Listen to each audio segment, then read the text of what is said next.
Hello I am Maitri welcome to my channel. કેમ છો તમે બધા? તો આજે હું જતી હતી ફટાફટ ગામડે નીકળવાનું હતું મારે. તો મેં બપોરે ખાધું નહોતું માટે મેં કે સંતરો ખાઈને જવાનું. સંતરો એટલું ખાટું હતું ને યાર, મારા દાંત અમડાઈ ગયા બધા જ. પછી અમે ફટાફટ નીકળી ગયા. પણ નીકળ્યા પછી અમને ખબર પડી કે અમારી ટ્રેન પૂરી પોણો કલાક મોડી હતી. તો ત્યાં ગરમીમાં બેસ્યા તો મારું માથું તપી ગયું હતું બહુ વધારે પડતું જ.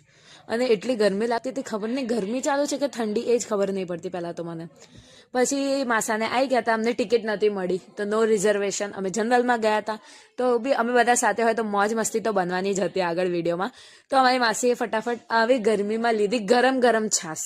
એમને જે ઠંડી નથી તેને ગરમ ગરમ છાશ લીધી, અને આ બંને મારા માસા છે. અને પછી આવી ગઈ અમારી દીદી, માસી ને બધા અમે ભેગા થઈ ગયા. અને વ્લોગિંગ કરતો તો અમારો વીરો, હવે જે આગળના વિડીયો બધા ઉતારે છે એને ઉતારે છે. પછી અમે બધાએ ખાણી પીણી શરૂ કરી દી. કોઈક લાય તો સાબુદાના, કોઈ લાય તો ભાઈ થેપલા. We are ગુજ્જુસ. અમે બહારનું ઓછું ખાઈએ પણ અમારા ડબ્બામાં તમને થેપલા જોવા મળશે. પછી દીદીનો ઉપવાસ હતો તો દીદી ચીકી ખાતી હતી. પછી માસી લાવી હતી અમારી શું કહેવાય મસ્ત વઘારેલા ભાત, થેપલા, દહીં, શું નહોતું એ પૂછો ખાલી અમારા જોડે. We have all thing in our lunch box, એ જોઈ શકો તમે અહીંયા. અને ભાઈ અમે ગુજ્જુસ છે તો એ રહેવાનું અમારા પાસે બધું જ.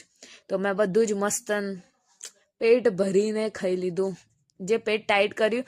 અને પછી ઘરે જ્યાં પછી અમે ખાલી ઊંઘવાનું જ કામ કર્યું છે. પછી વિડીયો એટલા મોટા મોટા વિડીયો ઉતારે છે ને કે તમે જોઈ શકો છો. અને બી દોડા ઉતાર્યું ને કે સીધો વિડીયો ઉતારું થોડું. પછી અમે બધા બેસીને થોડી પંચાયત કરી. વાર્તાલાપ કહેવાય, વાર્તાલાપ તો કરવી પડે. મેં ખાધું, થોડી વાતો કરી. અને જ્યારે બહુ ટાઈમ પછી માસીઓને બહેનોને મળે ને તો એવું જ થાય. અને અમારા માસા છે, અને થોડી બહુ વાતો કરી અમારા માસાડા જોડે બી અમે એ દિવસે. કેમ કે હું આ લોકોને બહુ ઓછું મળું છું, હું વર્ષે 2 વર્ષે એવી રીતે મળું. તો જ્યારે બી અમે મળીએ we enjoy our life very much.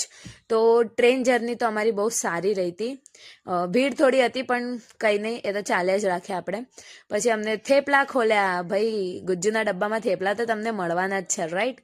તો અમારી છાયા માસી થેપલા બહુ સારા બનાવે છે. તો એ થેપલા લઈને આવી હતી, હંગાતી દહીં બી લઈને આવી હતી.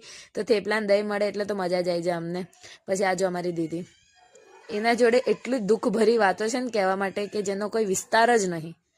તો એ ચીકી ખાધે રાખતી હતી ને એનો દુઃખ અમારા સામે મૂકે રાખતી હતી કે મારા જિંદગીમાં શું દુઃખ છે એમ કરીને.